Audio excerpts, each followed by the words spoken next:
Hey, what's up you guys? Bloody Jacob here to bring you my weekly review. Hey, what's up you guys? Bloody Jacob here, meeting my icon, Catherine Isabel here.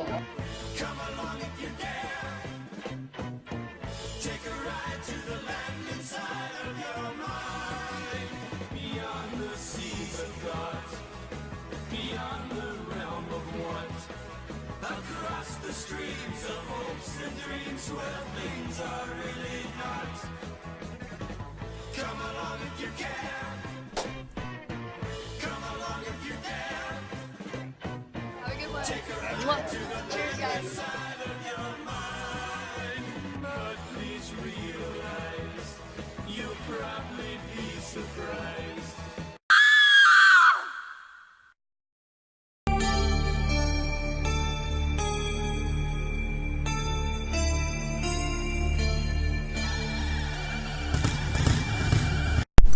Hey, what's up you guys? Bloody Jacob here to bring you my review of this week's episode of Supernatural on the CW, which is episode 18 of season 13, called Bring 'Em Back Alive.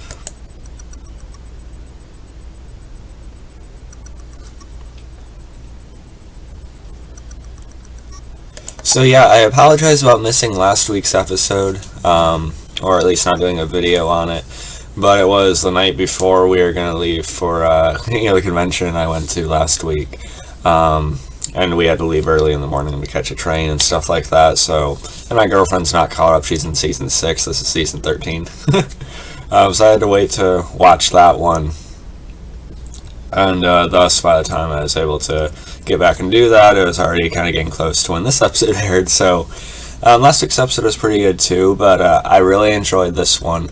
I think it's probably one of the few best of the season. It's been a pretty good season too. I think this one definitely shows that it's better than season 12, at least for me, except with the absence of Crowley. And I think it's being put on right around as much as I like season 11 and season maybe 9 and 10 and stuff like that.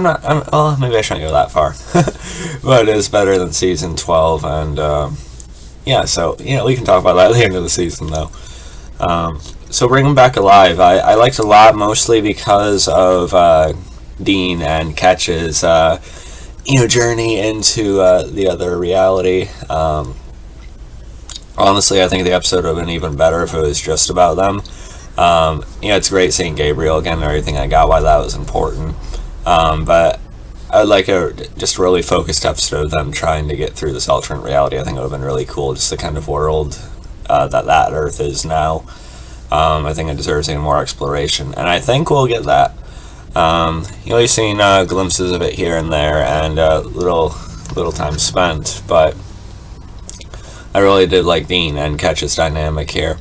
You still can't be too sure about Ketch, but at this point I think he's definitely established himself as... he's still a wild card, but I think you can kind of say that he's not really gonna turn on him at some point. Well, maybe that's wishful thinking. But him and Dean definitely created a different, or at least an unexpected bond here with that. And of course, a big surprise in the episode was them seeing the alternate reality Charlie. Which I really like. Seeing Felicia Day back in the role.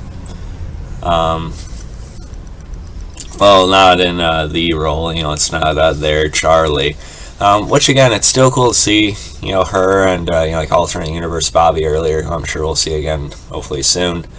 But as I keep saying with that stuff, it never quite means as much, because we know it's not their Bobby, it's not their Charlie, it's not the ones that they share all these moments or experiences with, it's not the ones they have a bond with, so it doesn't mean quite as much, but it's still cool to see. Now, if they could get these alternate universe ones and somehow give them the memories of, their versions, then okay, or why don't we just bring back the actual Bobby and Charlie, but, it's kind of just a cool halfway point, I guess it is what it is, but nonetheless, my favorite scene of the whole episode was when, of course, Dean was shot by this bullet, which was, which was poisoning him.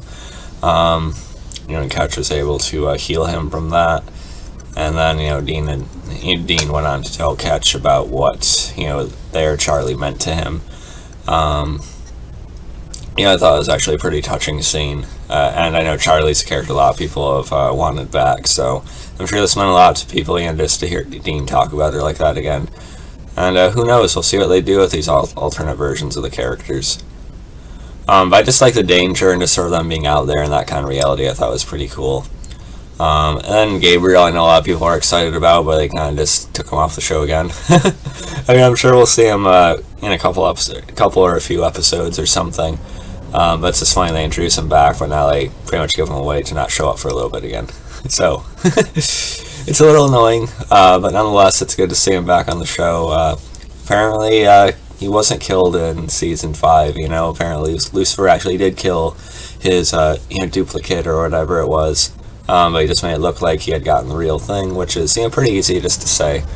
I kind of feel like they could come up with something better.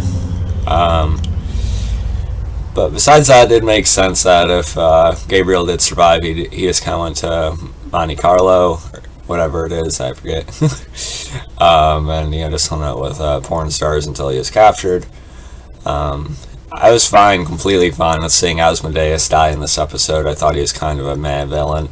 Definitely didn't live up to the previous King of Hell. I know I don't have the lights on right now, but yeah. Hold on a second.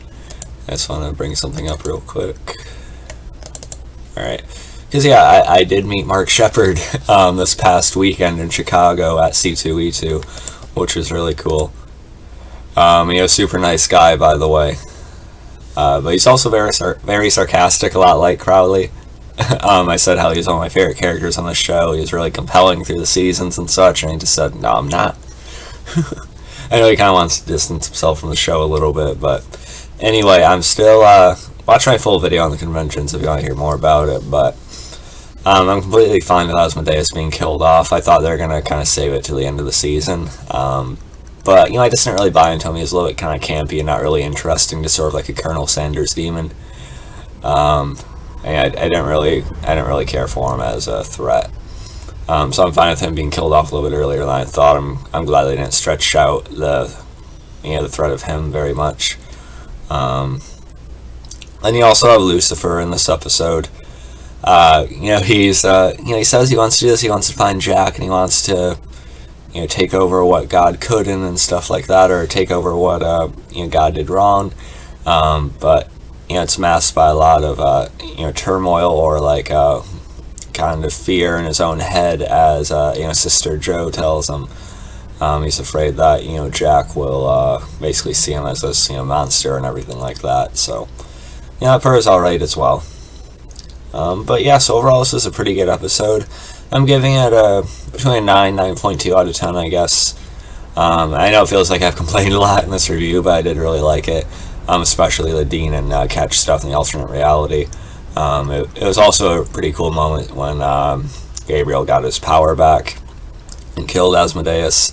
Although someone had made the point, why did it take Lucifer so long? Why was it such a process for Lucifer to get his power back? But it only took like a little bit for Gabriel to, kind of reawaken within himself. I don't know. It just depends on the heart of the person or just who they are. I don't know. But yeah, still a pretty good episode. I enjoyed it. Let me know what you guys thought. Follow me on Facebook, Twitter. Like, subscribe. I'll catch you guys next time. I will try to review every episode of Supernatural going forward now. Sorry again about missing last week. Looks like I'm going to be seeing more of Rowena again.